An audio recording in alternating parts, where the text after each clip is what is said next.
The sun was setting when Sky burst into the street. She was 7 years old. Her red dress hung in tatters. Her bare feet left marks on the pavement. She ran like something terrible chased her. "Please!" she screamed. "Someone help me. He's coming."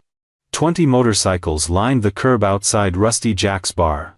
The Steel Vows had just parked. Big men in leather vests turned toward the sound. Oakes saw her first. The little girl crashed into his legs. Her small hands grabbed his jeans. She couldn't catch her breath. Her whole body shook. "He's coming," she gasped. "Please don't let him take me back." Oakes knelt down fast. "Who's coming, sweetheart?" Her eyes darted down the empty street.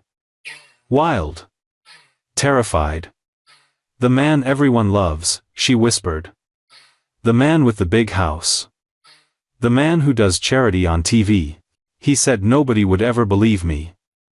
Before we dive deeper into the story, tell me, where are you listening from? And don't forget to subscribe so I can share more incredible stories with you tomorrow. Tank stepped closer. Marek and Drax circled around. 20 bikers went silent. They'd seen fear before. But this was different. This was a child running for her life. Oakes touched her shoulder gently. "What's your name?" "Sky." "I'm Oakes. You're safe now. Who are you running from?" She swallowed hard. Her voice barely came out. "Mr. Aldridge." The name hit like cold water. Aldridge. The billionaire. The man who built hospitals. Fed the homeless. Smiled on every magazine cover. The town hero. Tank's jaw dropped. "You mean the Aldridge? The charity guy?" Sky nodded fast. Tears spilled down her dirty cheeks. "He pretends to help kids. Everyone thinks he's wonderful. But he has a basement. A secret place under his house. Once you go down there..." Her voice broke. "Bad things happen." Oakes felt his stomach turn. "What did he do to you?" Marek asked quietly. "Not me yet. But I saw things. Heard crying at night. Other kids who stopped smiling. I knew I had to run before it was my turn." Drax looked at Oakes. Neither knew what to say. They moved her inside the bar quickly. Away from windows. Away from watching eyes. Tank stood guard. Marek brought water. She drank like she hadn't had any in days. "How did you escape?" Oakes asked. "There was a storm last night. The power went out. I heard shouting upstairs. I hid behind a laundry cart and just ran. I didn't stop until I saw you." She looked up at him with those big, broken eyes. "You look strong. Can you stop him?" Oakes didn't know how to answer. Aldridge had money. Power. The police probably loved him. Fighting him meant risking everything. But then Sky's whole body went stiff. She stared at the window. A black SUV rolled past. Slow. Deliberate. Tinted windows. It stopped at the corner and just sat there. Sky's voice dropped to a whisper. "That's his car. He found me." The SUV didn't move. Just waited. Like a predator watching prey. Oakes stood up slowly. His hand instinctively went to his belt. "Not today," he said quietly. The other bikers moved toward their bikes without a word. Because sometimes doing the right thing means doing the dangerous thing. And 20 men just decided they'd rather face hell than hand over a terrified 7-year-old to a monster in a fancy suit. They moved Sky to the back room fast. Away from windows. Away from that SUV still waiting outside. Marek wrapped a blanket around her shoulders. Drax handed her crackers from behind the bar. She ate like she hadn't seen food in days. Tank positioned himself at the door. But nothing stopped her shaking. Oakes pulled up a chair, kept his voice soft. "Sky, I need you to tell me what happened. Why were you at Aldridge's house?" She stared at her hands. "My mama worked for him. At his charity foundation." She organized his fundraisers and helped poor families get food. Where's your mama now? Sky's lip trembled. Gone. 3 months ago, she went to his office late one night. Said she needed to talk to him about something important. She never came home. The room went cold. What do you mean, never came home? Tank asked. I waited all night. The next morning, Aldridge showed up at our apartment with social workers. He said, Mama ran away. Abandoned me. That she had problems nobody knew about. Sky's voice cracked. But Mama wouldn't leave me. She just wouldn't. Oakes felt something twist in his chest. What happened after that? Aldridge said he'd take care of me. Everyone said how generous he was. The social workers smiled and called him a saint. They put me in his house that same day. Marek cursed under his breath. At first, it seemed okay, Sky continued. Nice room. Good food. A tutor came every day. But I wasn't allowed outside. Couldn't use the phone. Couldn't talk to anyone without him listening. How many other kids were there? Oakes asked. I don't know exactly. Maybe 15. 20. We were kept in different wings. But at night, I heard them. Crying. Begging. Doors locking. Drax's hands clenched into fists. Sky rubbed her wrist. A faint bruise circled it. He brings important people to the house sometimes. Politicians. Police chiefs. Rich couples. They walk through the main rooms and smile and talk about his charity work. But they never see the basement. Never see where we really live. Did you try to tell anyone? Tank asked. I told the housekeeper. She said, Mr. Aldridge pays her family's rent and she's not about to lose that. I told the tutor. She reported me to Aldridge. He locked me in a closet for a whole day. Sky's voice got smaller. He said if I ever spoke about it again, I'd end up like Mama. The words hung in the air like poison. Oakes leaned forward. Sky, do you know what happened to your mama? She shook her head. Tears spilled over. But sometimes at night, I'd hear Aldridge on the phone. Talking about people who asked too many questions. Had to be handled quietly. Suddenly, Sky's head snapped toward the window. Her whole body went rigid. The car moved, she whispered. It's circling the block. Oak stood and looked through the blinds. The black SUV was closer now. Headlights off. Engine running. Tank checked his watch. He's not leaving. He's waiting for backup or nightfall. Either way, we're running out of time. Sky grabbed Oak's hand. Please. You have to believe me. I know everyone loves him. I know he looks perfect. But that man is evil. And if he gets me back. She couldn't finish the sentence. Oakes knelt down and looked her straight in the eyes. I believe you. And I promise, he's not getting you back. Outside, the SUV's headlights suddenly flicked on. The SUV crept forward like a predator sizing up its prey. Every biker moved to the windows, 20 men who'd survived everything life threw at them. But this felt different. Wrong. Tank lowered the blinds carefully. We need to leave. Now. Sky clutched the blanket tighter. He finds everyone. He always does.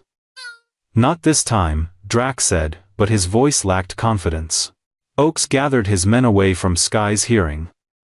Aldridge has the whole town fooled. Money, connections, probably half the police force in his pocket. We can't just call 911. So what's the plan? Marek asked. We get her somewhere safe. Somewhere he won't think to look. They worked fast. Bikes rolled quietly to the back exit. Helmets came off handlebars. Every move was calculated, silent.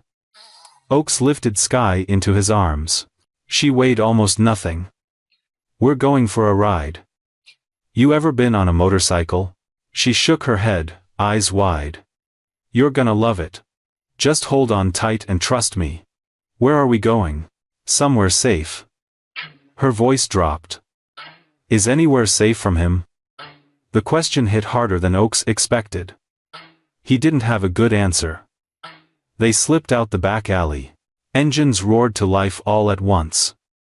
The sound echoed off buildings like thunder. Skye pressed her face into Oak's leather vest as they rode through town. Stores were closing. Families headed home for dinner. People waved at the bikers, smiling, completely unaware that a monster lived among them in a mansion on the hill. Aldridge's estate is only 10 minutes from here, Marek shouted over the wind.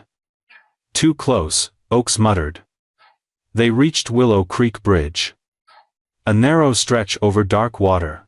The kind of lonely place where bad things happen and nobody notices until morning. Oakes started to throttle forward. Stop.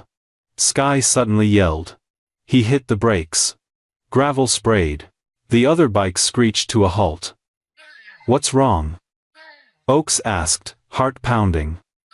Skye pointed toward the riverbank with a trembling hand. A small white shoe sat half buried in mud. Pink strap. Clean sole. Too new to have been there long. Tank climbed off his bike and walked over. Picked it up carefully. This is a child's shoe. Recent. Skye's face went pale. That's Mila's. Everyone froze. Who's Mila? Drax asked. She's 6. She was in the basement with me. Skye's voice shook. Last week, Aldridge took her away because she cried too much.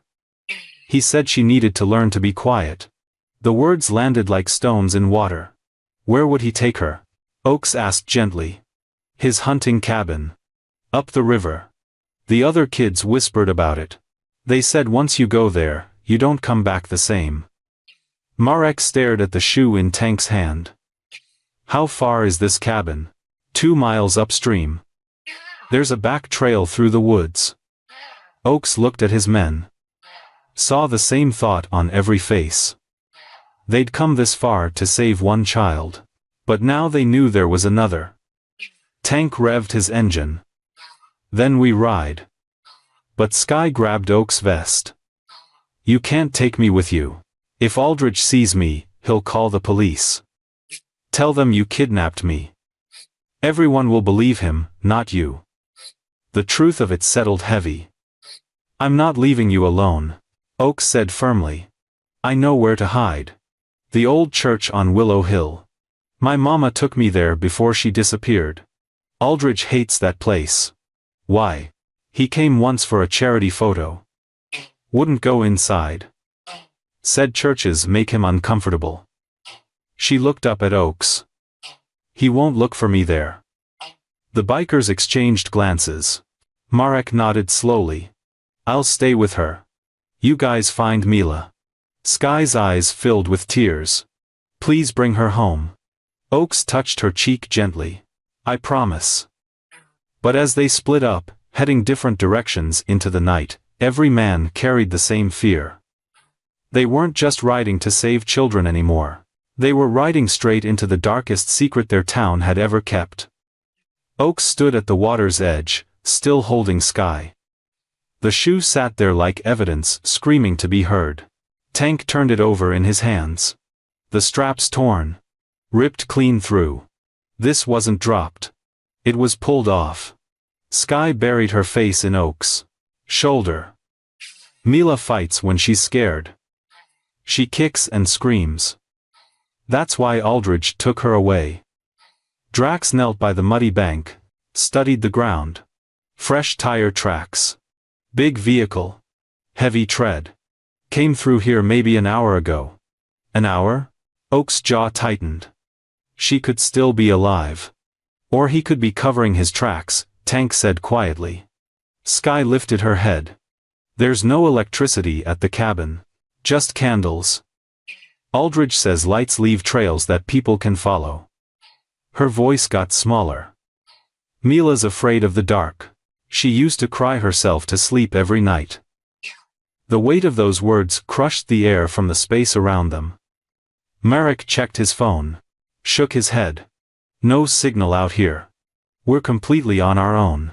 Good, Oakes said. That means Aldridge can't track us either. Tank stared upstream into the darkness.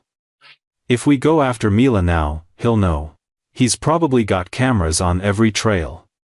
Let him know, Oakes shot back. I'm not leaving a 6-year-old out there. Sky touched his face. But if you take me and he finds us together, he'll tell everyone you kidnapped both of us. The police will arrest you. Everyone will believe him because he's Mr. Aldridge. The logic was sound and it made Oak's blood boil. Drax stood up, brushing mud off his knees. The kid's right. Aldridge owns this town. Owns the story. We show up with 2 missing children, we're the criminals. So we just leave Mila. Tank's voice cracked with anger. No. Sky spoke with surprising firmness. You hide me at the church first. Then you get Mila. Then you'll have proof he's lying. Oakes looked down at her. What proof? The cabin. He keeps records there. Photos. Documents. Everything he doesn't want people to see. I heard him tell someone on the phone that if anyone ever came for him, he'd burn the cabin before they could reach it. Marek's eyes widened. He has evidence of his own crimes. He calls it insurance. Says if he ever gets caught, he can threaten to expose all the important people who knew what he was doing. Sky's voice trembled. Politicians. Police chiefs. Rich people. He said they'd all go down with him. The bikers went silent. This wasn't just about one billionaire anymore. This was bigger. Darker. Oakes made a decision. Marek, take Sky to the church. Lock the doors. Don't open them for anyone but us. Marek nodded. What if Aldridge shows up? He won't. Sky said he hates that place. Sky grabbed Oak's hand. Promise you'll find Mila. Promise you'll come back. Oakes hesitated. He'd learned not to make promises he couldn't keep. But looking into this 7-year-old's desperate eyes, he couldn't help himself. I promise. Marek lifted Sky onto his bike. She looked so small against his broad back. You're the bravest kid I've ever met, he told her. I'm not brave, she whispered. I'm just tired of being scared. They rode off toward the hill where the old church stood. The rest of the bikers watched them disappear into the darkness. Tank picked up Mila's shoe again. Tucked it carefully into his vest. For evidence. When this is over. Oak stared upstream where the cabin waited. Let's go get that little girl. But as they mounted their bikes, every man knew the same truth. They were riding toward a man who'd proven he could make people disappear. And they might be next. The old church sat crooked at the top of Willow Hill. Paint peeling. Windows cracked. Locals called it haunted. Teenagers dared each other to go inside. Adults drove past without looking. But Sky pointed at it like it was home. He never comes here.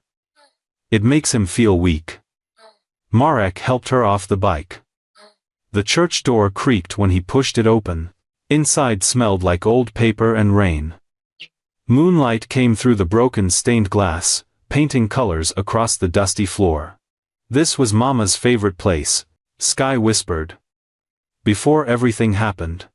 Marek found an old pew. That wasn't too damaged. Brushed off the dust. You'll be safe here. I promise. Sky sat down, pulling the blanket tight around her shoulders. What if you don't come back? We will. That's what Mama said. The night she left for Aldridge's office. Her voice broke. She said she'd be back by breakfast. That was 3 months ago. Marek knelt in front of her. This big, rough man who'd spent years running from the law.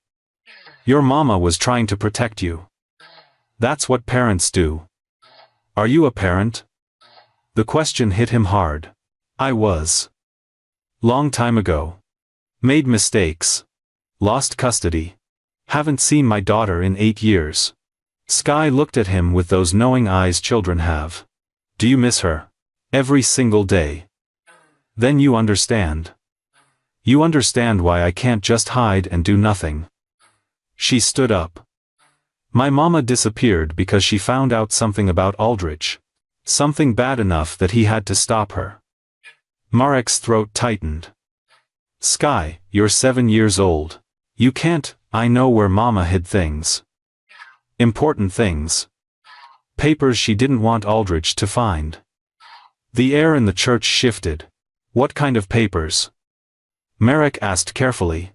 Bank records. Photos. Names. She kept them in a box under the floorboards in our old apartment. Sky's hands twisted the blanket. I wanted to go back and get them, but Aldrich moved me into his house so fast. He said our apartment was being cleared out. That everything would be donated. Where was your apartment? Maple Street. Number 42. 3rd floor. The floorboard is loose near the closet in Mama's room. Marek pulled out his phone. Still no signal. He walked to the window, held it up. 1 bar flickered. He texted Oaks, kid says mother hid evidence. Old apartment, Maple St. 42. 3rd floor. The response took 2 minutes, get it. Now. Marek looked back at Sky. I need to leave for a little while. Get those papers before Aldrich finds them. Fear flashed across her face. You said you'd stay with me. I know. But if your mama risked everything to hide evidence, we can't let it disappear. He moved an old wooden bench against the door. This will hold. Nobody can get in without making noise. You hear anything strange, you hide behind that altar. There's a door back there that leads to the cemetery. You run and don't stop. Sky's lip trembled. I don't want to be alone. Marek's heart cracked. He thought of his own daughter. 8 years without seeing her face. 8 years of wondering if she remembered him. I'll be fast. 30 minutes. Maybe less. He handed her his knife. Just in case. But you won't need it. She took it with shaking hands. Marek walked to the door, then stopped. Sky. Your mama was brave. Really brave. And so are you. Brave people still die, she whispered. He had no answer for that. The church door closed behind him with a hollow sound. His bike engine started. The rumble faded into the night. Sky sat alone in the darkness, surrounded by broken stained glass and shadows. She pulled her knees to her chest and started counting. Counting kept the fear away. 1, 2, 3. Outside, a car engine purred in the distance. Getting closer. Oaks and his men stopped their bikes half a mile from the cabin. Engine noise would give them away. Tank pulled out a map, spread it on his bike seat. The cabin's through these woods. Quarter mile on foot. Drax checked his watch. It's almost 9. If Mila's there, we need to move before Aldrich decides to relocate her. Oaks stared into the dark woods. What do we know about this place? Sky said no electricity. Just candles. That means he's trying to stay off any grid. Tank folded the map. Smart. No power bills. No record of anyone being there. How does a billionaire have a cabin nobody knows about? Drax asked. Easy. He buys it under a shell company. Pays cash. Never puts his name on anything. Oaks had seen it before. Rich people hiding assets. The question is, what's he using it for? Nobody wanted to answer that. They started walking. Leaves crunched under their boots. Somewhere an owl called out. The woods felt too quiet. What's the play when we get there? Tank whispered. We look first. Count how many people. Find Mila. Then we figure out extraction. And if Aldrich is there? Oak's jaw tightened. Then we deal with it. 5 minutes later, they saw light through the trees. Flickering. Candles, just like Sky said.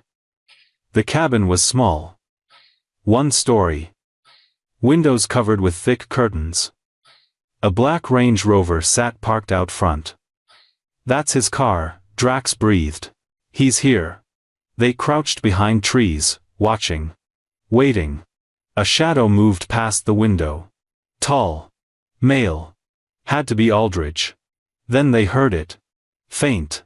Almost impossible to catch. A child crying. Oak's fists clenched. Every instinct screamed to kick down that door. But that would put Mila in more danger. Tank's phone buzzed. He checked it, eyes widening. Showed Oakes the screen. Marek, kid says mother hid evidence. Going to old apartment to retrieve. Oakes texted back, copy. We found the cabin.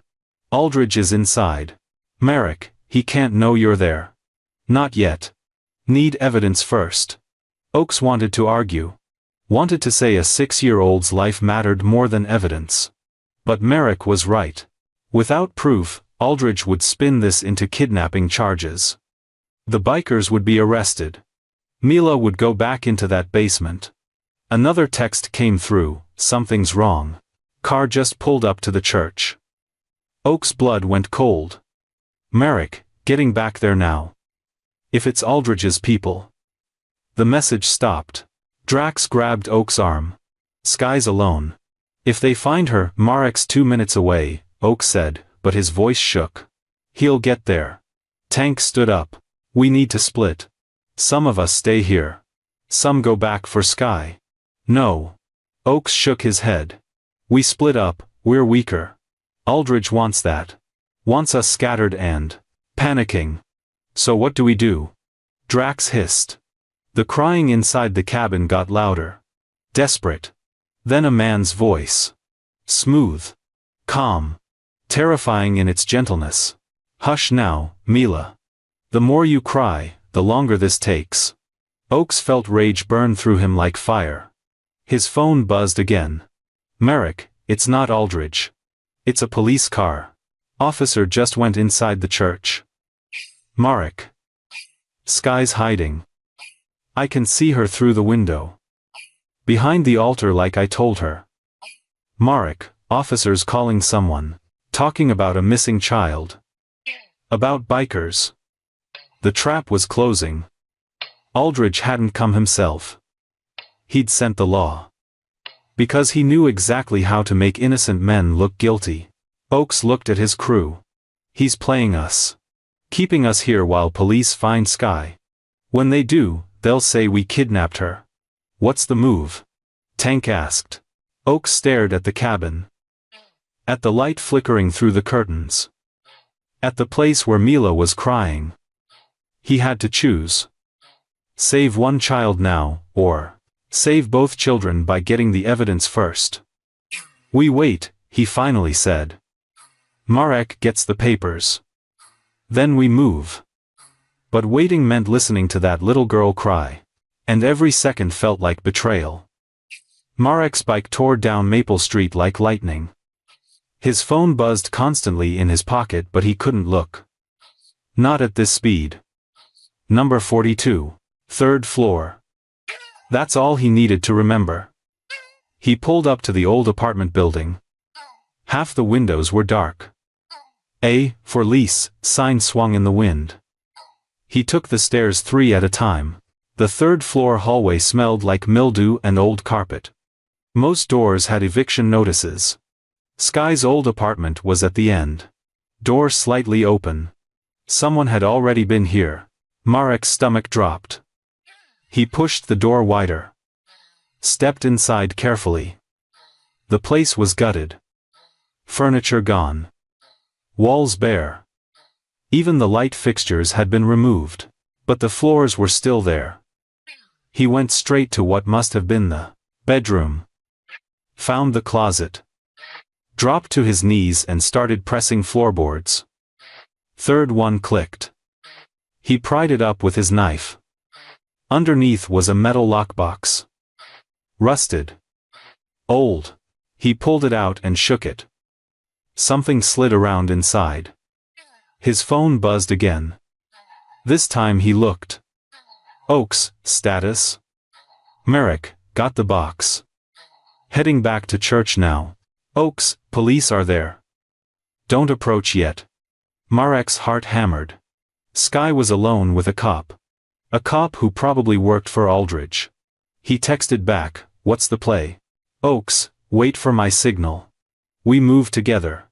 Marek shoved the phone in his pocket. Grabbed the lockbox. Started for the door. That's when he heard footsteps in the hallway. Heavy. Deliberate. Coming closer. He froze. A man's voice called out. "Building's condemned. Nobody's supposed to be in here."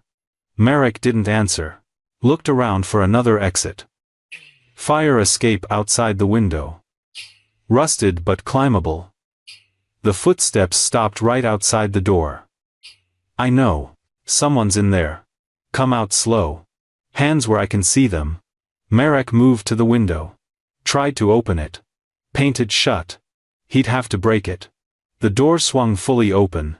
A security guard stood there. Flashlight in one hand. Radio in the other. "Step away from the window," the guard said. "Mr. Aldridge wants that box you're holding." So Aldridge knew. Had known all along about the evidence, probably had people watching the apartment for months waiting for someone to come looking. "Can't do that," Marek said calmly. "Then I call the police. Tell them someone's breaking and entering." "Go ahead. Call them. Let's see what's in this box together." Marek held it up. "Maybe they'll be interested too." The guard's face twitched. "You don't understand who you're dealing with." "Oh, I understand perfectly. Rich man thinks he owns everybody. Thinks he can make children disappear and nobody will care." Marek took a step forward. "But you know what? I care. And so do 19 other guys just like me." The guard's hand went to his belt. Not for a gun. For his radio. Marek didn't hesitate. He threw the lockbox through the window. Glass shattered. Then he dove after it. Hit the fire escape hard. Pain shot through his shoulder, but he kept moving. Grabbed the box. Started down the rusted ladder. Above him, the guard yelled into his radio. "He's running. Southbound on the fire escape." Marek hit the ground. Sprinted to his bike. Engine roared to life. His phone buzzed as he rode. "Oaks, church clear. Officer left. Get Skye now." Marek twisted the throttle. The bike screamed through empty streets. But as he turned onto Hill Road, he saw something that made his blood freeze. The church was dark. Too dark. The door hung open. And Skye's blanket lay on the steps. No girl. Just the blanket. And a note pinned to it. Marek jumped off the bike, hands shaking as he grabbed the paper. 5 words in perfect handwriting. She came willingly this time. Buzzed. Unknown number. He answered. Aldridge's smooth voice poured through. "Hello, Marek. Looking for something?" Marek's hand shook as he held the phone. "Where is she?" Aldridge's voice was silk over steel. "Safe. For now. Funny thing about children, they trust people who smile. I simply told her the officer was bringing her to you." "You're lying." "Skye wouldn't what? Trust a uniformed policeman? That's what good citizens do, Marek." Aldridge chuckled. "She got into the car without a single tear. Amazing what a badge and a kind word can do." Marek wanted to scream. "If you hurt her, hurt her. I'm protecting her from dangerous bikers who kidnapped her from my care. That's what the news will say. That's what everyone will believe." Aldridge paused. "You have something that belongs to me. A little metal box. I want it back." "Never." "Then Skye stays with me. Mila too. And any evidence you think you have becomes irrelevant because, well, no witnesses." The line went dead. Marek immediately called Oaks. He took her. Aldridge has Skye. Silence on the other end. Then, how? Cop. Fake rescue. She trusted the uniform. Marek kicked the church steps. "He wants the lockbox." Says if we don't hand it over, we don't negotiate with him. Oak's voice was hard as iron. Meet us at the ridge overlooking his mansion. 20 minutes. What's the plan? We're getting both girls out. Tonight. 20 minutes later, all the bikers gathered on a hill overlooking Aldridge's estate. The mansion glowed like a palace. Fountains. Marble columns. Security cameras everywhere. Tank whistled low. That's a fortress. With 2 children inside, Oak said. We know the layout from Sky. Main basement entrance through the kitchen. Secondary entrance through the library. Drax studied the property through binoculars. 4 guards outside. Probably more inside. Plus cameras on every corner. Marek held up the lockbox. What about this? We don't even know what's inside. Oakes took it. The lock was old but solid. He smashed it against a rock. It took 3 hits before it broke open. Inside were photographs. Bank statements. A small notebook filled with names and dates. Tank grabbed one photo. His face went pale. That's Judge Morrison. At some kind of party. Look at the background, Drax said. Those are kids. Young kids. Serving drinks. Marek picked up another photo. State Senator Richards. Police Chief Duncan. Half the town council. The notebook listed payments. Donations. Dates that matched campaign events and fundraisers. He's been buying them. Oak said quietly. Every important person in town. That's why nobody questions him. This could destroy all of them, Tank said. No wonder he wants it back. Oakes pulled out his phone. Started taking pictures of every document, every photo, every page. What are you doing? Marek asked. Insurance. If something happens to us, this still gets out. He sent the photos to 3 different email accounts. Now we have leverage. Drax pointed at the mansion. So what's the play? We can't just walk up and knock. No. But Aldridge doesn't know we have copies of everything yet. He thinks we're desperate and scared. Oakes looked at his men. We call him. Tell him we'll trade the box for both girls. Public place. Neutral ground. He'll never agree to that, Tank said. He will. Because his ego won't let him believe we'd outsmart him. Oakes dialed the number Aldridge had called from. It rang twice. I wondered when you'd call. Aldridge answered. I have your box. You have the girls. Let's make a trade. Aldridge laughed. Why would I trade? I have everything I want. Because I'm about to email these photos to every news station in the state. Let's see how much the town loves you when they see Judge Morrison at your private parties. The silence stretched long. When Aldridge spoke again, his voice had changed. Colder. Sharper. Where and when? Willow Creek Bridge. 1 hour. You bring both girls. We bring the box. Everybody walks away. And the photos? Gone. Deleted. You have my word. Another pause. 1 hour. Come alone or the girls disappear permanently. The line went dead. Tank stared at Oakes. You just lied to a billionaire. He's not going to let us walk away. I know, Oakes said. That's why we're not going alone. 50 minutes until the exchange. Oakes had a different plan. He'll expect us at the bridge. So we won't be there. He pointed at the mansion. We'll be inside getting the girls while he's waiting for us. Tank's eyes widened. That's suicide. It's the only way. He'll bring security to the bridge. Maybe even police. The mansion will be lighter on guards. Marek checked his watch. We have less than an hour. Then we move fast. Oakes turned to Drax. You take the lockbox to the bridge. Make him think we're coming. Stall as long as possible. And when he realizes it's just me, run. Lead them away from us. Oakes looked at his crew. The rest of us go in through the east garden. Skye told me there's a gate there with a blind spot. They split up. Drax rode toward the bridge. The others circled around to the east side of Aldridge's property. The mansion looked even bigger up close. Every window blazed with light. Cameras swiveled slowly on their mounts. Tanks studied the gate. 2-second blind spot. That's barely enough time. It'll have to be. Oakes watched the camera sweep left. Go. Now. They slipped through one by one. Made it to the garden wall without triggering alarms. Merrick tried the service door. Locked. Skye said there's a kitchen entrance. Oakes whispered. Around back. They crept along the wall. Every shadow felt like a trap. Every sound made them freeze.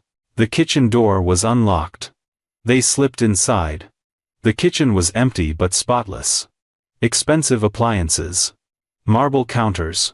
Everything perfect. Everything fake. Voices echoed from somewhere deeper in the house. Oakes held up his hand. They waited. Listened. A woman's voice. Mr. Aldridge left for the bridge 20 minutes ago. Took 3 security personnel. Another voice. What about the children? Still in the holding room. He said not to move them until he returns. Holding room. Not basement.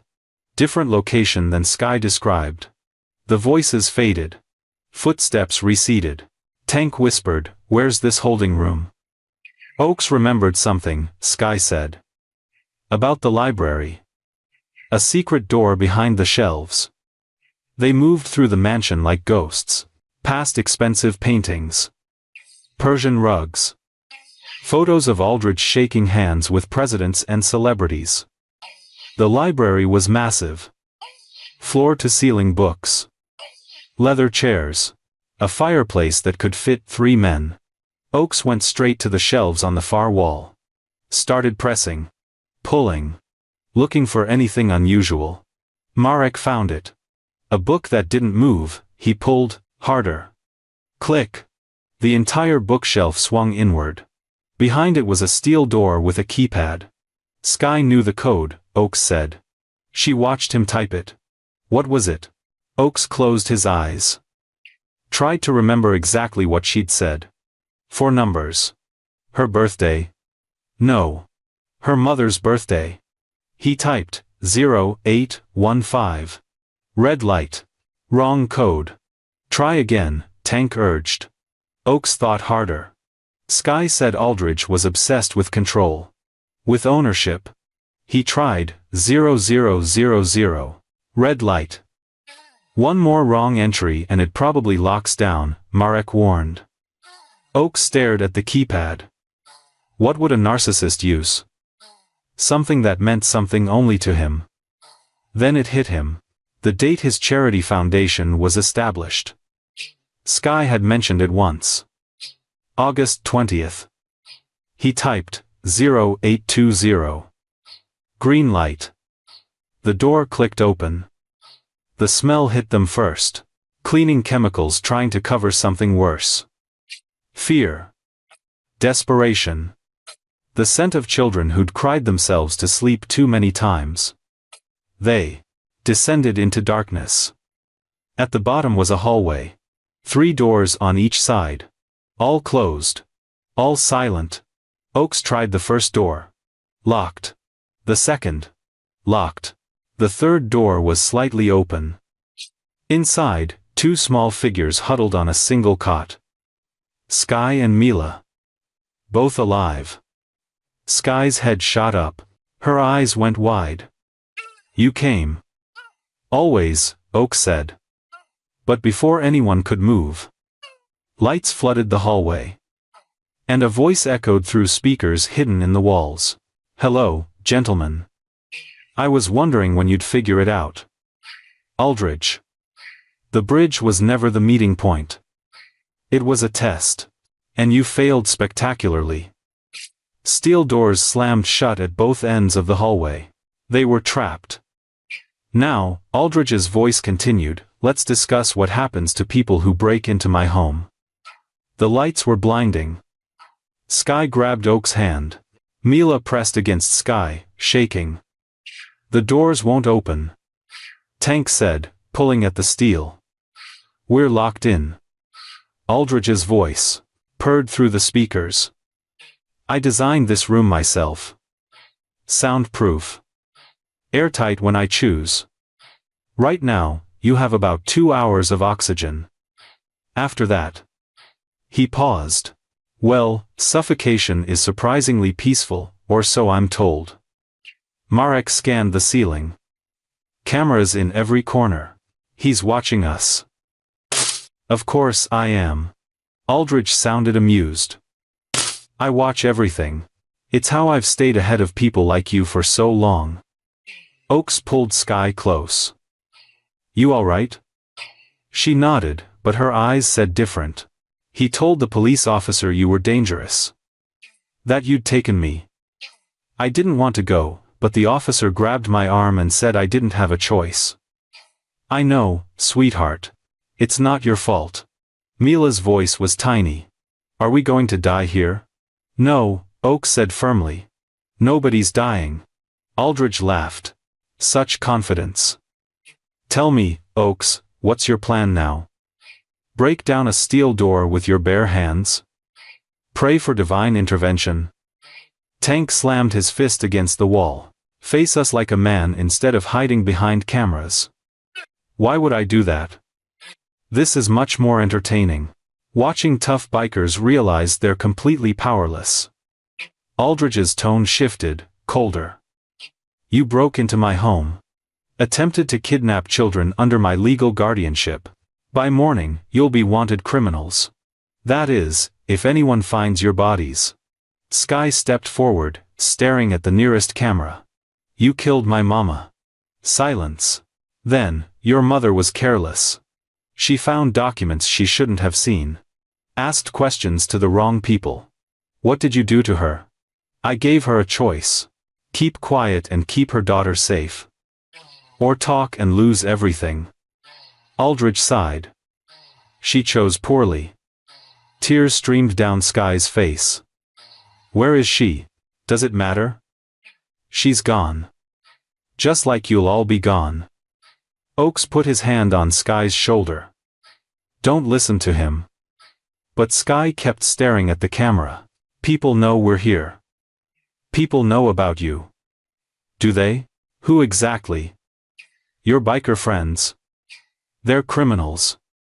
Their word means nothing. Aldridge chuckled. I've already called Judge Morrison. Told him about the attempted break-in. He's signing arrest warrants as we speak. Tank pulled out his phone. No signal. He's blocking everything. Marek tried his. Same thing. We're completely cut off. Aldridge continued, the beauty of being beloved is that nobody questions your version of events. Tomorrow's headline, local philanthropist thwarts child trafficking ring. I'll be even more celebrated. You're insane, Oaks said.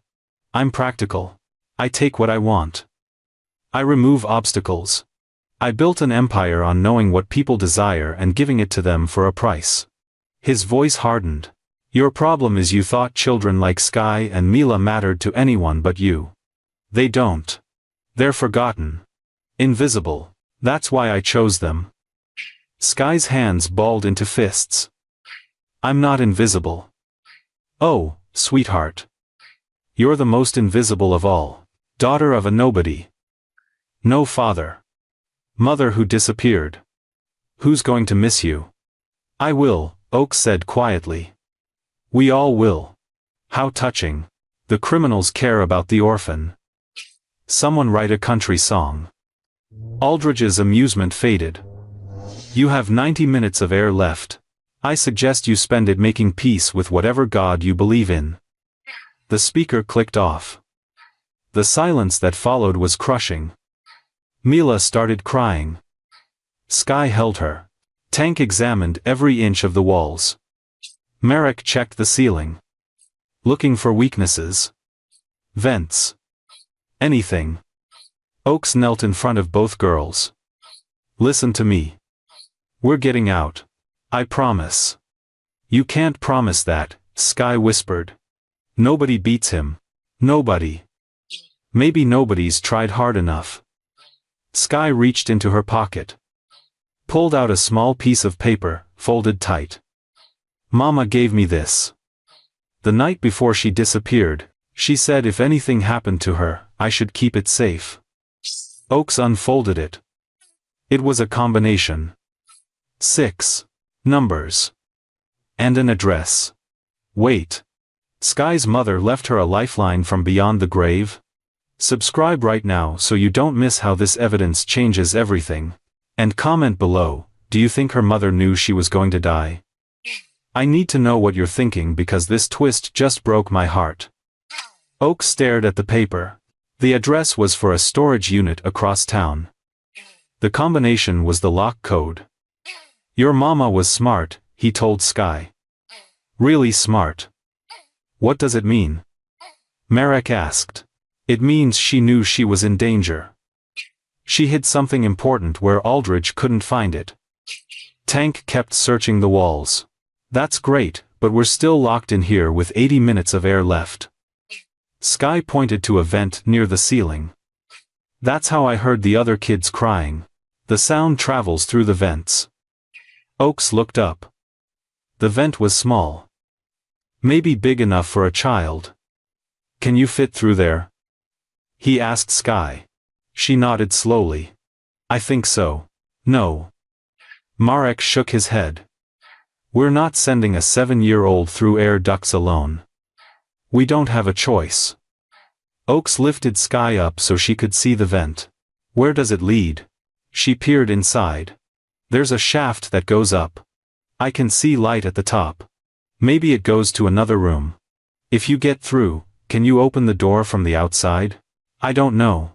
Maybe. It was the weakest plan Oaks had ever made. But it was all they had. Tank boosted Sky higher.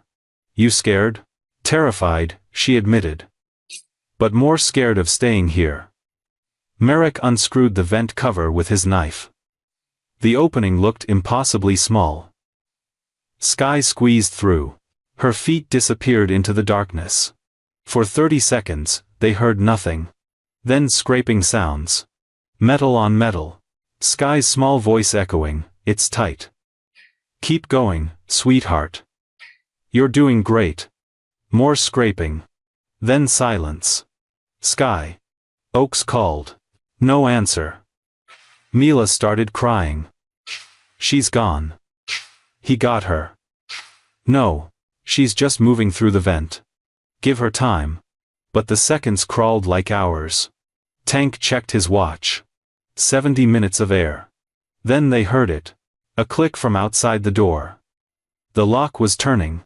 Oaks, Tank, and Marek positioned themselves. Ready for whoever came through. The door swung open. Sky stood there, covered in dust, breathing hard.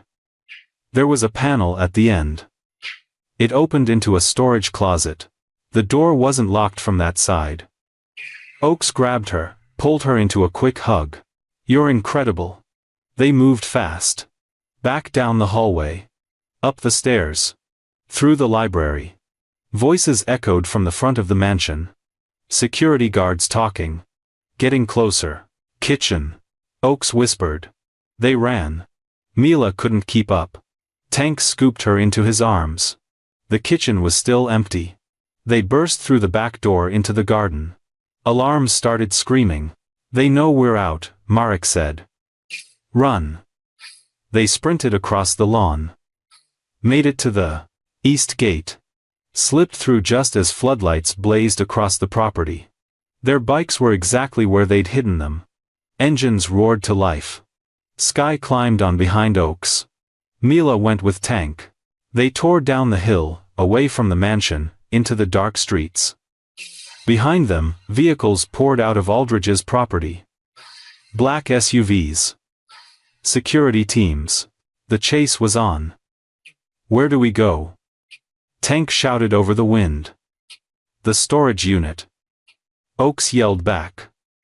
We need whatever Sky's mama hid there. They cut through back roads. through neighborhoods where people were settling in for the night, completely unaware that a billionaire was hunting children through their town. Sky pressed her face against Oak's back. He's going to catch us. He always catches everyone. Not tonight, Oak said. But even he wasn't sure he believed it. They reached the storage facility. Row after row of orange units. Most locked up tight for the night. Unit 247. That was the number on Sky's paper. Oakes entered the combination with shaking hands. The lock clicked open. Inside was a filing cabinet, a laptop, and a safe. Marek grabbed the laptop. This could have everything. Tank opened the filing cabinet. Folders spilled out. Bank records. Photos. Contracts with names blacked out. But it was the safe that made Oak's heart pound. Same combination as the storage unit. He opened it. Inside were USB drives. Dozens of them. Each labeled with a date, and a letter addressed to Sky. Sky's hands trembled as she held her mother's letter. The paper was worn, like it had been read and refolded many times. Do you want to read it alone? Oakes asked gently. She shook her head. I want you to read it. I don't think I can. Oakes opened the letter carefully. My dearest Sky. If you're reading this, I'm gone. Not by choice. Never by choice. I would never leave you. Aldridge is not who people think he is. I discovered he's been using his charity foundation to traffic children to wealthy buyers. I have proof. Video recordings. Financial transfers. Names of everyone involved. I went to the police. They told Aldridge. That's when I knew I was in danger. I love you more than life itself. Stay strong. Trust good people when you find them. Love always. Mama Sky's tears fell silently. Marek grabbed one of the USB drives. We need to see what's on these. Tank pulled out his laptop from his bike bag. Plugged in the first drive. Video files. Dozens of them. He clicked one. The screen showed Aldridge's mansion. A party. Rich people laughing, drinking champagne. Then the camera angle changed, showed children serving food. Young children. Too young to be working. The next video was worse. A bidding. Men and women raising paddles like it was an auction. And the items being bid on were children standing on a platform. Marek looked sick. This is happening in our town. Right under everyone's noses. Tank opened another file. This one showed bank transfers. Millions of dollars moving between accounts. Names of politicians, judges, police chiefs. All receiving payments from Aldridge's foundation. He bought them all, Oakes said quietly. That's why nobody stops him. Sky stared at the screen. My mama tried to stop him. And now we will, Oakes promised. Suddenly, headlights swept across the storage facility entrance. Multiple vehicles. Moving fast. They found us, Drax said. Tank grabbed the USB drives, shoved them in his vest. We need to move. Now. But Oakes held up his hand. Wait. Maybe it's time to stop running. What are you talking about? Marek asked. We have everything. Proof. Evidence. Witnesses. Oakes looked at each man. If we keep running, Aldridge controls the story. Makes us look like kidnappers. But if we face him now, with cameras rolling, with this evidence, he'll destroy us, Tank said. Or we destroy him. Oakes pulled out his phone. Started dialing. I'm calling every news station. Every reporter. Telling them exactly where we are and what we found. That's insane, Marek said. It's the only way. Oakes hit send on the first call. We need witnesses. Public witnesses. People who'll see Aldridge for what he really is. Sky tugged his sleeve. What if they don't believe us? They will. Because we have your mama's evidence. And we have you, and Mila. Living proof of what he's done. The vehicles pulled into the storage facility. Doors opened. But it wasn't just security guards. It was police cars. News vans.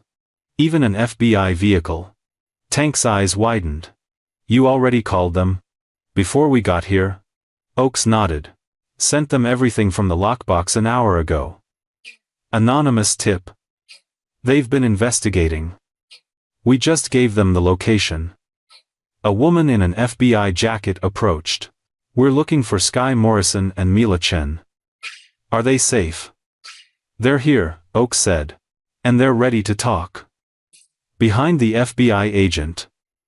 Reporters were setting up cameras, microphones, lights. And pulling up in his black Range Rover, looking perfectly calm, was Aldrich himself. He stepped out, smile in place. Officers, thank God you're here. These men kidnapped 2 children from my care. I've been frantic. The FBI agent turned to him. Mr. Aldrich, you're under arrest for human trafficking, conspiracy, and murder. His smile froze. Murder? He repeated. Sarah Morrison. Sky's mother. We just exhumed her body from your property. Would you like to explain why she's buried in your rose garden? The color drained from Aldrich's face. Cameras captured everything. And Sky stepped forward, no longer scared, no longer invisible. You told me nobody would believe me, she said clearly. You were wrong. The FBI moved fast. Handcuffs clicked around Aldrich's wrists. Cameras flashed like lightning. Reporters shouted questions. But Aldrich kept his composure. Even in handcuffs, he smiled. This is a misunderstanding, he said smoothly into the cameras. I've dedicated my life to helping children. These accusations are. We found the basement, the FBI agent interrupted. 23 children. Ages 4 to 12. All reported missing from different states over the past 5 years. The reporters went silent. Aldrich's smile finally cracked. Those children were rescues. I was providing them shelter. From cages. The agent held up her phone, showing photos. These are the conditions we found them in. Locked rooms. No windows. Malnourished. Sky stood between Oakes and Marek, watching her monster get exposed. Mila held her hand tight. A reporter pushed forward. Sky, is it true you escaped from Mr. Aldrich's house? Sky nodded. He took me after my mama disappeared. Said he was helping me. But he locked us up. Hurt us when we cried.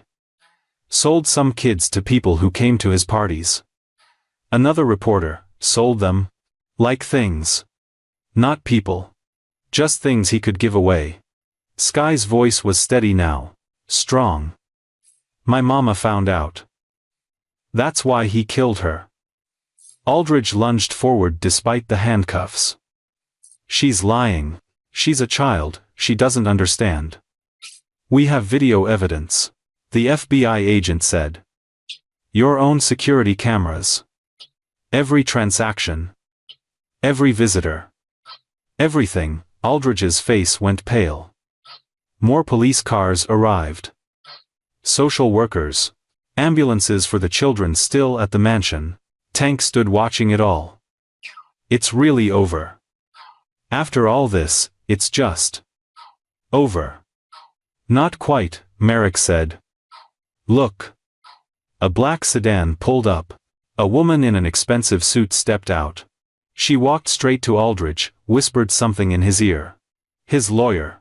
Within minutes, she was talking to the FBI. To reporters, spinning a new story. Mental illness. Misguided help. Anything to soften the charges. Oakes felt his anger rise. She's going to get him off. No, Sky said quietly. She won't. How do you know? Because Mama's evidence isn't just videos. It's bank records. Money. Trails. And names. Sky pulled out the letter again, pointed to the back. Mama wrote this. Every person who knew what Aldridge was doing. Every person who helped him. The list was long. Judges. Senators. Police chiefs. Business owners. People everyone trusted.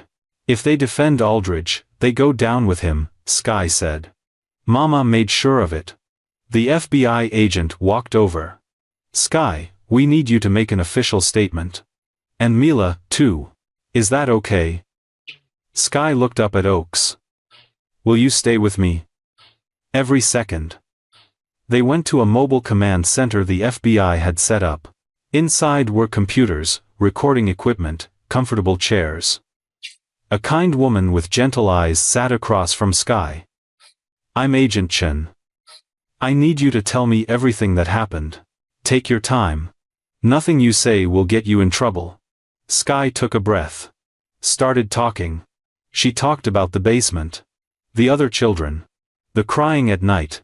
The people who came to the mansion and left with kids. The way Aldridge smiled in public but turned cold in private. She talked about her mama. How brave she was. How she tried to save everyone. She talked for 2 hours straight while Oakes held her hand. When she finished, Agent Chen had tears in her eyes. You're the bravest person I've ever met. I'm not brave, Sky whispered. I'm just tired of being scared. That's what bravery is. Outside, more arrests were happening, a judge being led away in handcuffs. A police captain. A state senator. The web was unraveling fast. By midnight, news stations across the country were running the story. Beloved billionaire's dark secret. Child trafficking ring exposed. Small town's nightmare. Sky watched the news through the command center window. Saw Aldridge being loaded into a police van. Saw his mansion swarmed with investigators. Is it really over? Mila asked. Oakes knelt down. For you too. Yes. You're safe now. What happens to us?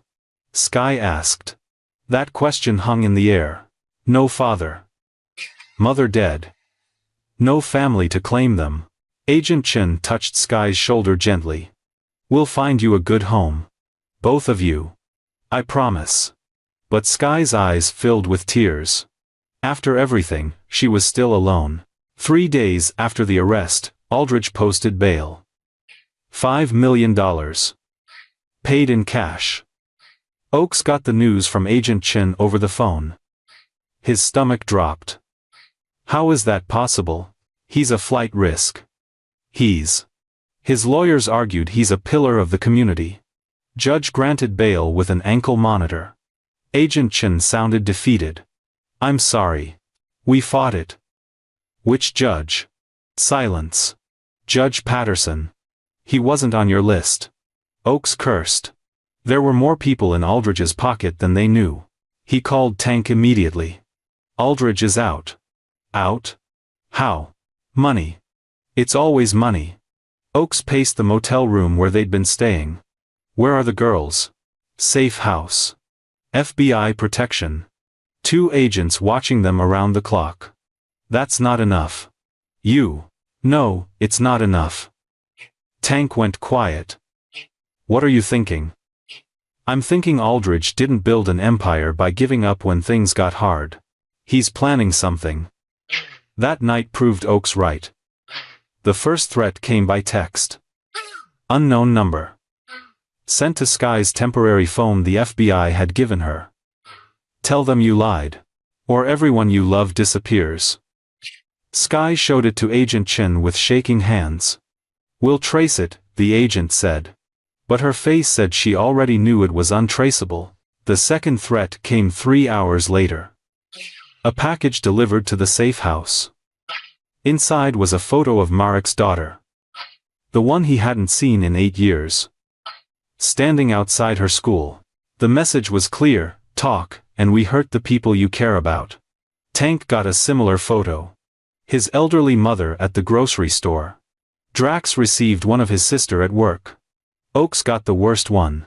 A photo of the grave where his daughter was buried. Fresh flowers on the headstone. And a note, she's at peace. Don't disturb her rest. The threat wasn't just about hurting the living. It was about desecrating the dead. He's getting to us, Marek said, voice shaking. He's out for 3 days and he's already winning. They gathered at the safe house. All the bikers. Agent Chen. And Sky, who refused to be sent away. He wants me to say I lied, she told them. That's the only way he walks away clean. You're not doing that, Oakes said firmly.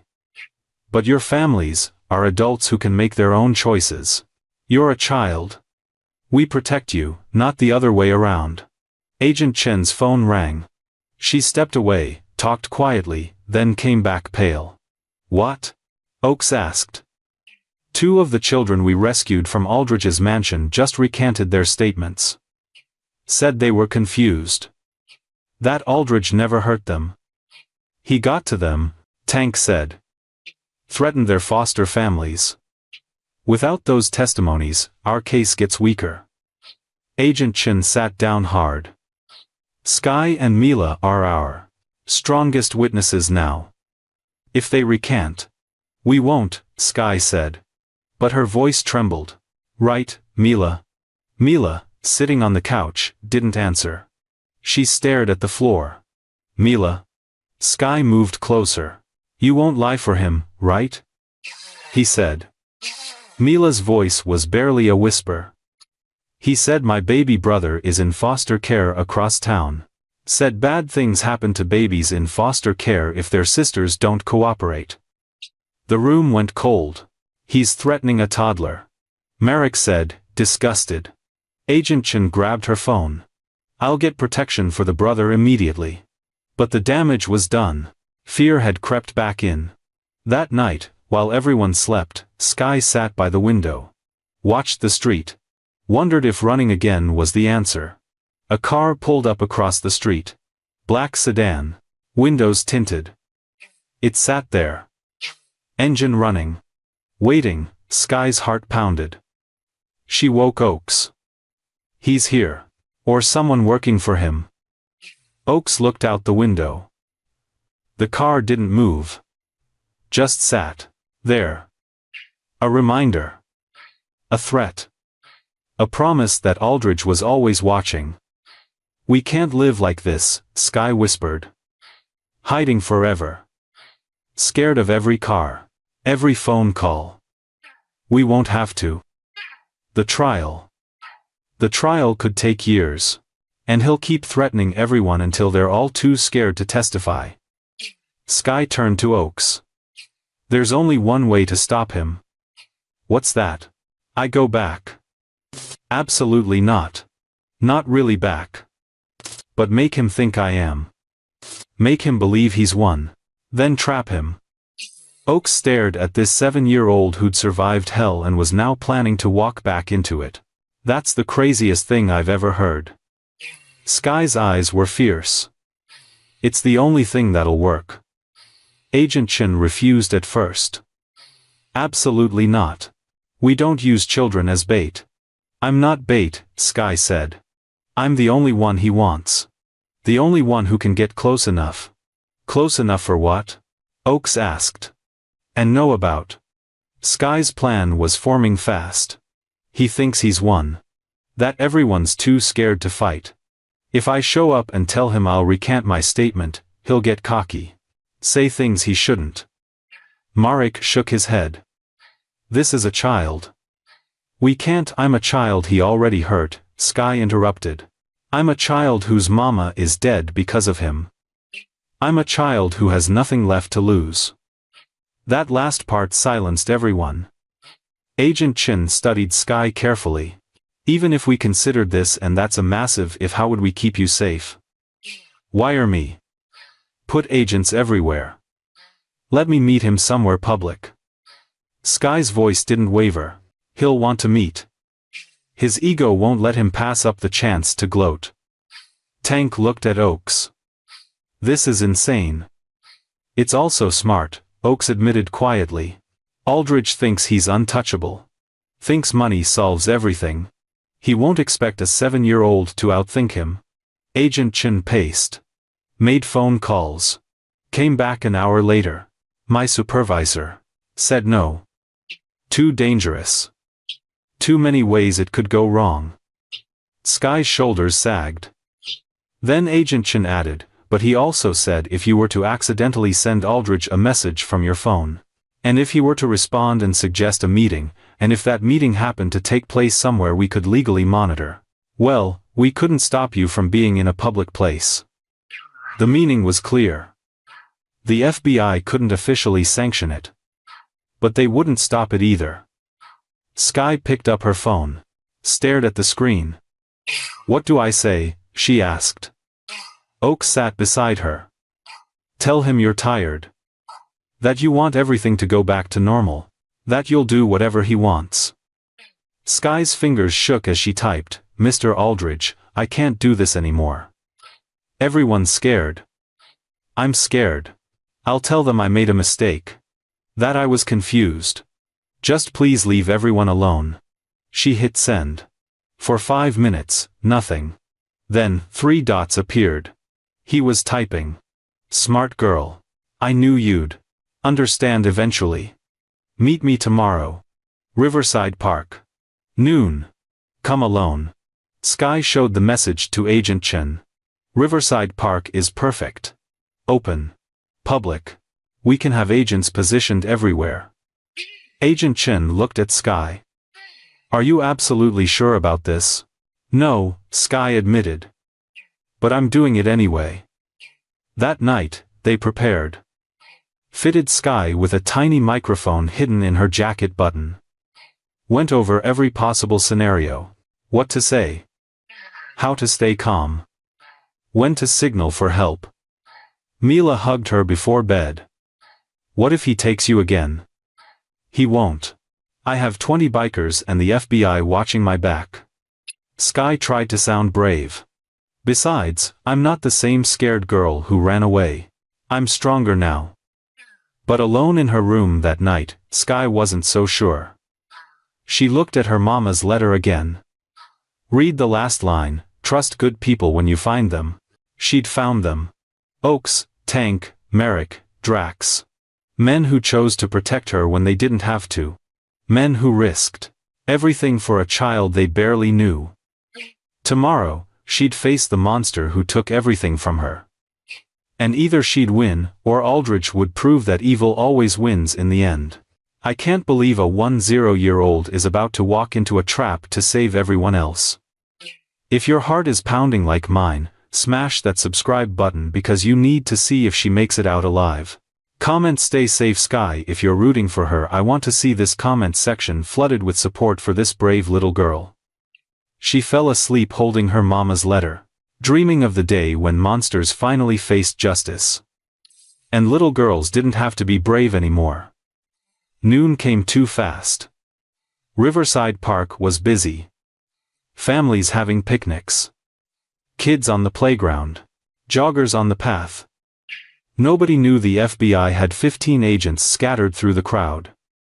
Sky sat on a bench near the fountain. Her hands wouldn't stop shaking. Oaks was 50 feet away, pretending to read a newspaper. Tank was by the hot dog stand. Merrick jogged past every few minutes. Drax sat in a car across the street. Agent Chen spoke through the earpiece hidden under Sky's hair. Remember, keep him talking. Get him to admit what he did. We need him on record. Sky nodded slightly. A black car pulled up. Not Aldridge's usual Range Rover. Something more discreet. He stepped out wearing jeans and a baseball cap. Trying to look normal. Like a regular person, not a billionaire criminal. He sat next to Sky on the bench. Didn't look at her. Just stared at the fountain. Smart choice, he said quietly. I was beginning to think you'd choose the hard way. I'm tired of fighting. Sky kept her voice steady. I just want everything to stop. It will. Once you tell the FBI, you exaggerated. That you were confused and scared. A child's imagination running wild. He smiled. Everyone understands how trauma can make children say untrue things. Helping people. And you get to live a normal life. Foster care. Maybe adoption eventually. Forget all this unpleasantness. Sky's stomach turned. He actually believed his own lies. What about the other children? The ones still missing?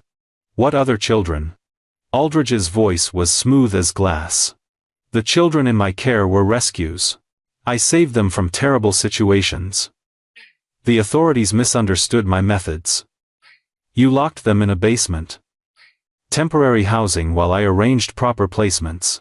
All perfectly legal. He finally looked at her. You see, Sky, the world isn't black and white. Sometimes we have to make difficult choices for the greater good. The greater good? Sky's voice rose. You killed my mama. Lower your voice. His smile disappeared. Your mother made accusations she couldn't prove. She was unstable. Everyone said so. That's a lie. Is it? Who's going to believe you? A troubled child with no family? He leaned closer. I've already spoken. With several journalists. They're preparing stories about how this whole thing was a misunderstanding. How overreaching bikers manipulated a confused little girl. Sky felt tears coming. People saw the evidence. The videos. The bank records. Fabricated. My lawyers will prove it. Digital manipulation is easy these days. Aldridge straightened his cap. By the time this goes to trial, public opinion will be completely on my side. You'll be the villain who destroyed a good man's reputation. Agent Chen's voice crackled in Sky's ear. Get him to talk about your mother. We need that confession. Sky swallowed hard. What did you do with Mama's body? Where did you bury her? Aldridge went very still. I don't know what you're talking about. The FBI found her. In your rose garden. You said you'd make her disappear, but you just buried her on your property. Sky's voice broke. Why? Why didn't you just let her go? For the first time, Aldridge looked nervous. His eyes scanned. The park. Who else is here, Sky? Nobody. Just us. You're wearing a wire, aren't you? He stood up fast. Clever girl. But not clever enough. He pulled out his phone. Made a call.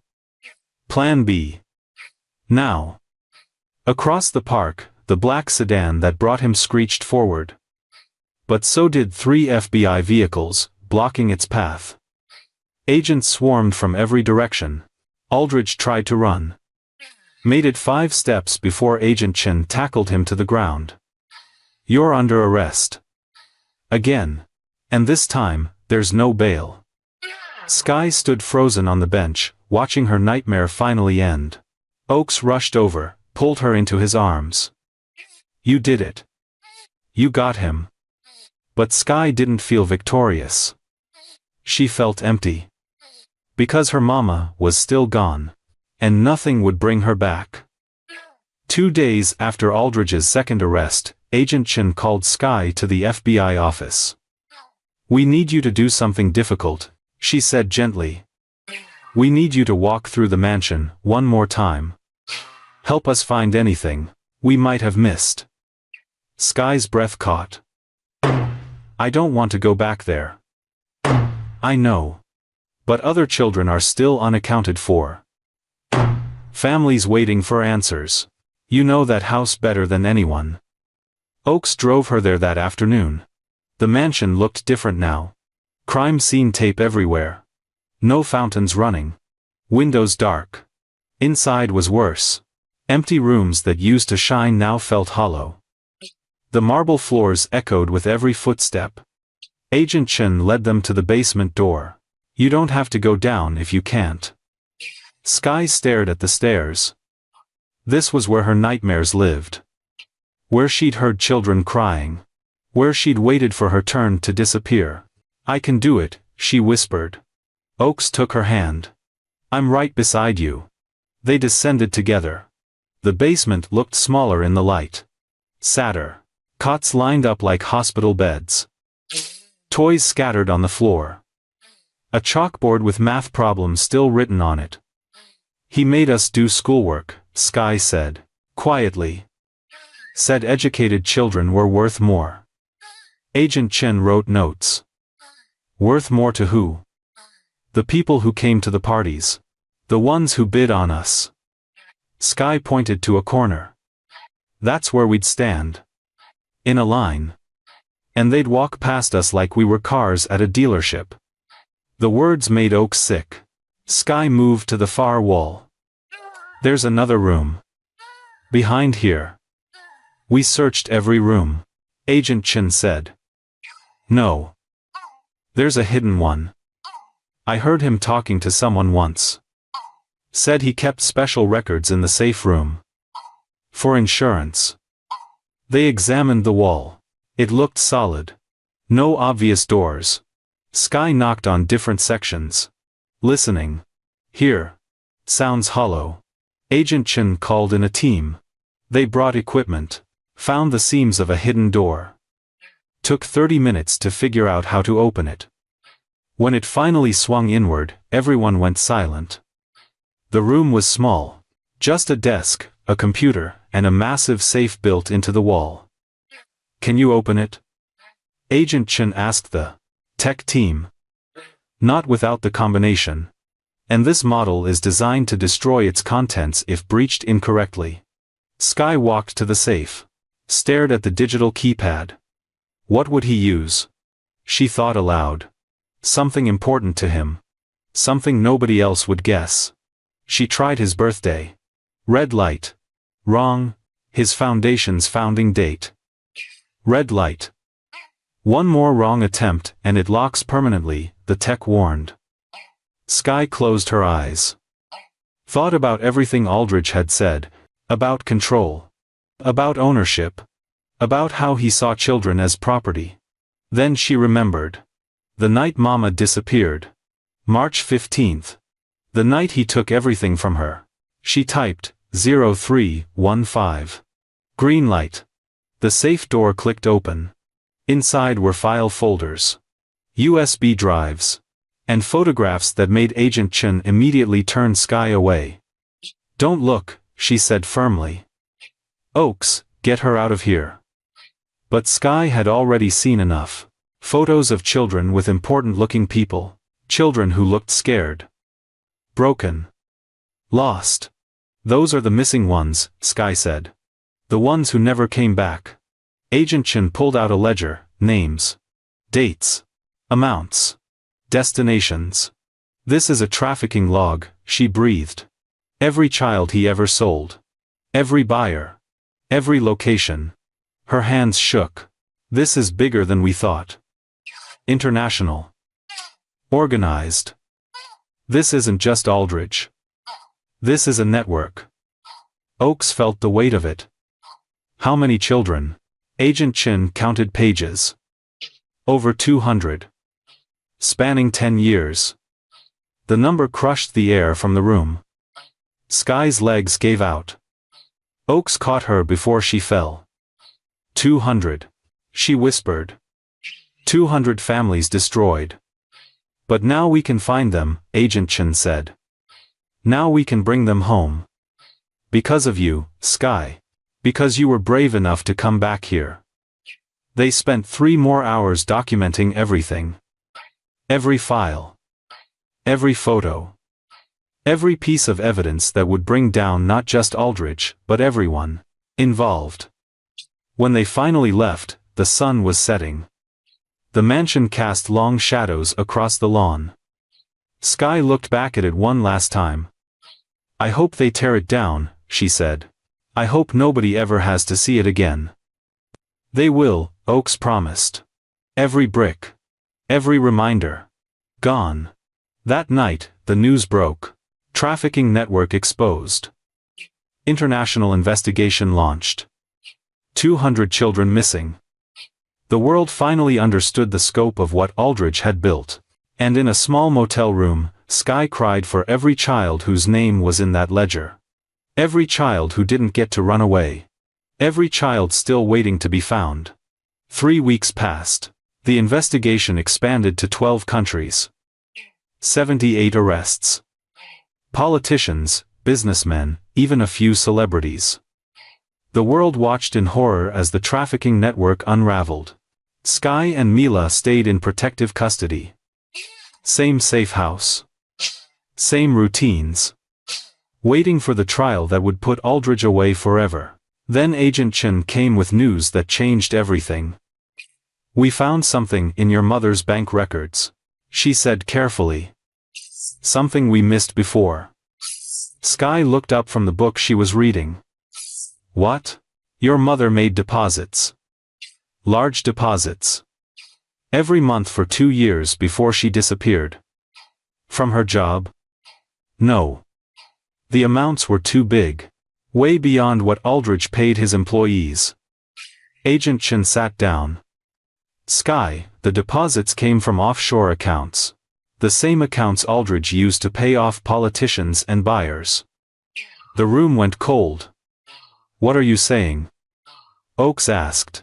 "I'm saying, Sarah Morrison might have been involved in the trafficking operation. At least financially." "No." Sky shook her head hard. "My mama would never. I know this is difficult. But the evidence is wrong." Sky stood up, fists clenched. "My mama was trying to stop him, not help him." Agent Chen pulled out financial statements. "These deposits started 2 years before she died. Right when Aldridge's trafficking operation was expanding. And according to the ledger we found, several transactions were processed under her name." Marek studied the papers. Could Aldridge have used her name without her knowing? Possible. But unlikely. She would have noticed large deposits in her account. Agent Chen's voice was gentle. "I'm sorry, Sky. But we have to follow every lead. Including the ones that are hard to accept." Sky felt like the floor was collapsing. She wouldn't. She loved me. She tried to protect me. Maybe she did both. Maybe she got involved, realized how wrong it was, and tried to get out. Agent Chen touched Sky's shoulder. "People make mistakes. Doesn't mean she didn't love you." But Sky pulled away. Ran to her room. Slammed the door. Oakes followed. Found her on the bed, clutching her mama's letter. She was good, Sky sobbed. She was trying to save everyone. "I believe you," Oakes said softly. "But what if Agent Chen is right? What if Mama was helping him and I just didn't want to see it?" Oakes sat on the edge of the bed. "Want to know what I think?" Sky nodded through tears. "I think your mama might have done something she wasn't proud of. Maybe Aldridge tricked her. Maybe he blackmailed her. Maybe she needed money and made a bad choice." Oakes brushed hair from Sky's face. "But I also think the moment she realized what was really happening, she tried to stop it. And that's what got her killed." "How do you know?" "Because she hid all that evidence. Risked her life to document everything. Left you that letter and those USB drives. People who are guilty don't leave evidence behind. They destroy it." Sky wiped her eyes. "So she was trying to make things right?" "I think so. I think she made a mistake, and then she spent every day after that trying to fix it." Oakes squeezed her hand. "That's what brave people do. They face their mistakes and try to do better." A knock on the door. Agent Chen stepped in carefully. "Sky. I need to show you something else we found. In your mother's storage unit." They went back to the living room. Agent Chen opened her laptop. "Your mother kept a video diary. Recorded entries over 6 months before she died." She hit play. Sky's mama appeared on screen. She looked tired. Scared. "My name is Sarah Morrison. If you're watching this, I'm probably dead. I need to explain what I did and why I did it." Sky's breath caught. Her mama continued. 2 years ago, Aldridge offered me a job. Executive assistant. Great pay. I was a single mother struggling to make rent.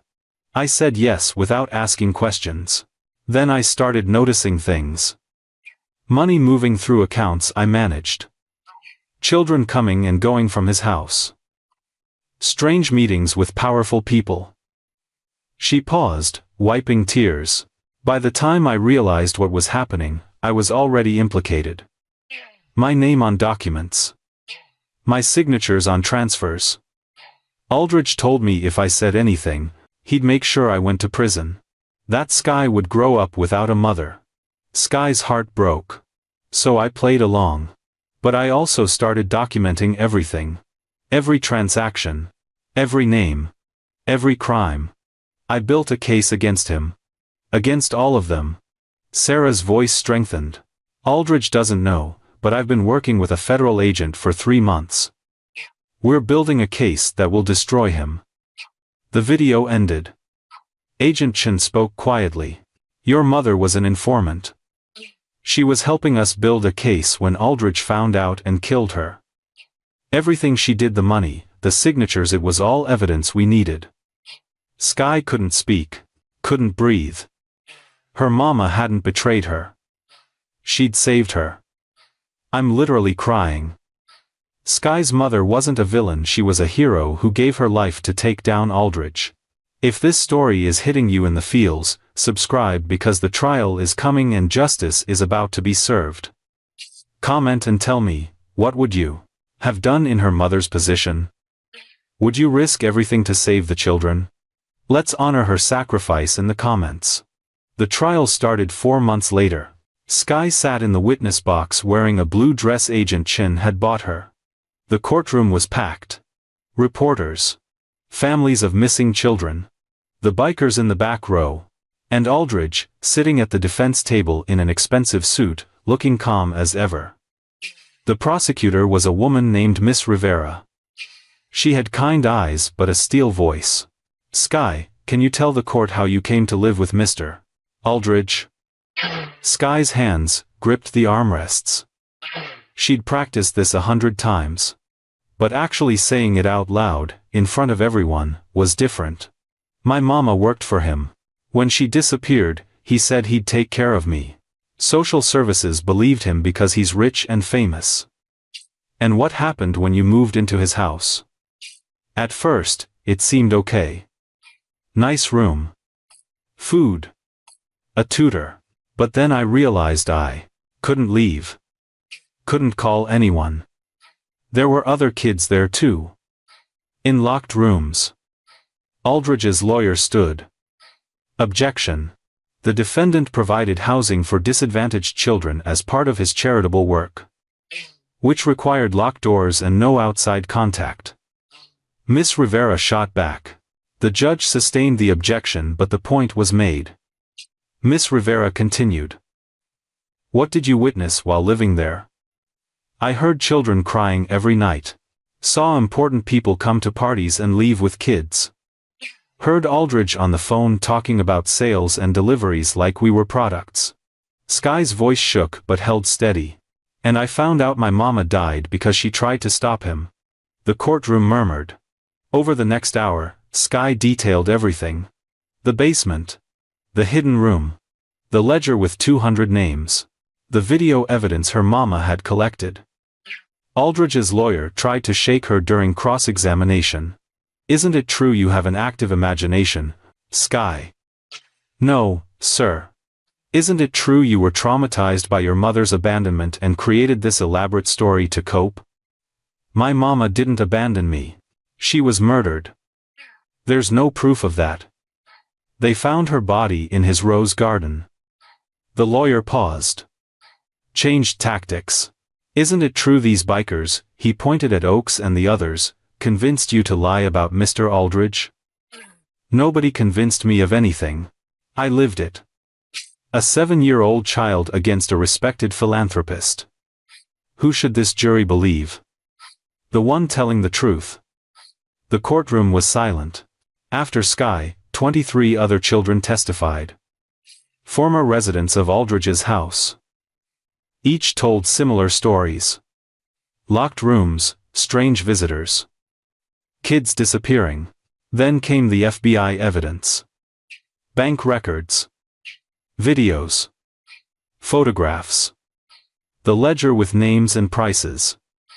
The jury looked sick. But Aldridge's defense was clever. They argued he was running a misunderstood rescue operation. That authorities had misinterpreted his methods. That the children were troubled and confused. They brought character witnesses. Business leaders. Charity board members. Even a senator who'd received Aldridge's donations. All testified to his good character. His generosity. His commitment to helping children. The trial lasted 3 weeks. When it went to the jury, nobody knew which way it would go. Rich men with good lawyers often walked free. Sky waited in the courthouse hallway with Oakes. Mila slept with her head on Sky's lap. What if they say he's not guilty? Sky whispered. Then we keep fighting. We don't stop until justice is served. I'm tired of fighting. I know. Oakes squeezed her hand. But you're not alone anymore. You've got all of us. Tank brought coffee. Marek paced the hallway. Drax sat reading the same magazine page over and over. 6 hours later, the jury returned. Everyone filed back into the courtroom. Sky's heart hammered so hard she thought everyone could hear it. The judge asked, "Has the jury reached a verdict?" "We have, Your Honor." "On the charge of human trafficking, how do you find?" "Guilty." The courtroom erupted. "On the charge of conspiracy?" "Guilty." "On the charge of murder in the death of Sarah Morrison?" "Guilty." Sky's knees went weak. Oakes caught her. The judge read the sentence: life in prison without possibility of parole. Plus consecutive sentences for each child harmed. Aldridge would die in prison. As they led him away in handcuffs, he looked at Sky one last time. She stared back. No longer afraid. No longer small. "You lose," she said quietly. And for the first time since this began, she truly believed it. Outside the courthouse, reporters swarmed. Families hugged. The bikers stood together, watching justice finally arrive. Agent Chin found Sky in the crowd. "You did it. You took down one of the biggest trafficking rings in history." "My mama did it," Sky corrected. "I just finished what she started." That night, Sky went to her mama's grave. Placed flowers on the headstone. "I got him, Mama," she whispered. "He can't hurt anyone anymore." The wind rustled through the trees like an answer. And for the first time in months, Sky felt peace. 3 months later, the world had changed, but not as much as Sky had. The safe house was quiet that morning. Sunlight warmed the walls, now covered with drawings made by the rescued children. Most were of flowers, churches, or superheroes.